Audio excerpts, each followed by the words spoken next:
প্রতিবেদন যানজট ও জনজীবনে অস্থিরতা বিষয়ে একটি সংবাদ প্রতিবেদন। যদি সংবাদ প্রতিবেদন বা পত্রিকায় প্রকাশের জন্য প্রতিবেদনের কথা বলা হয়, তখন পত্রিকায় প্রকাশের জন্য যে প্রতিবেদনটি লিখতে হবে সেখানে প্রথমেই আমাদেরকে তারিখ দিতে হবে। তারপরে বরাবর যেভাবে আমরা দরখাস্তগুলো লেখা হয় সেভাবেই এখানেও পত্রিকায় প্রকাশের জন্য যে প্রতিবেদনগুলো লিখতে হবে সেখানে আগে একটা যার পত্রিকা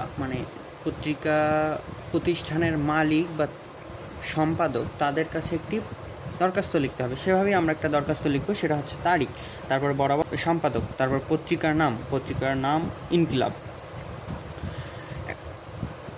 ঠিকানা, বিষয় দিতে হবে। বিষয় হচ্ছে গিয়া যে প্রতিবেদনটি আমরা লিখব সে প্রতিবেদনটি বিষয়, যেমন যানজট ও জনজীবনের অস্থিরতা সম্পর্কে পত্রিকায় প্রকাশের জন্য প্রতিবেদন।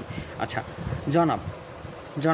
জনাবকে সে হচ্ছে গিয়া দৈনিক ইনকিলাবের সম্পাদক। জনাব, আসসালামু আলাইকুম, অনুগ্রহপূর্বক আমার প্রতিবেদনটি আপনার বর্ণিত দৈনিক ইনকিলাব পত্রিকায় প্রকাশ করে বাধিত করবেন।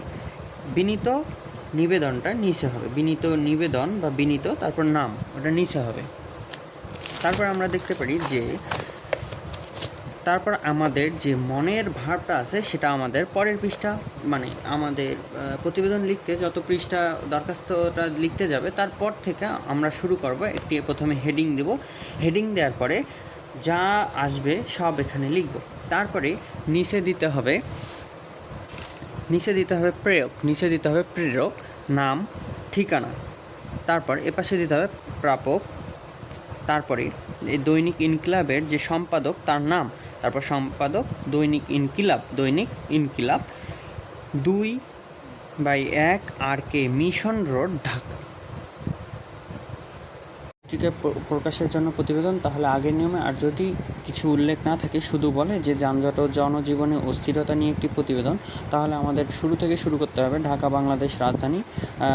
বইয়ে যা থাকে রাজধানী হিসেবে ঢাকা সুন্দর ও পরিপাটি হওয়া উচিত ছিল, কিন্তু অপরিকল্পিত নগরায়ণ, এভাবে শেষ করে পরের পৃষ্ঠায় যদি আমরা আসি তাহলে দেখতে পারবো যে একবারই শেষ। তারপর শেষে দেওয়া আছে জনতা, চালকের ট্রাফিক আইন সম্পর্কে অজ্ঞতা, ট্রাফিক পুলিশের দায়িত্বে অবহেলা ইত্যাদি কারণে সমস্যা যে তিমিরে ছিল সেই তিমিরেই রয়েছে। তাই যানজট নিরসন করতে সকলের সর্বাত্মক সহযোগিতার পাশাপাশি প্রয়োজন সরকারের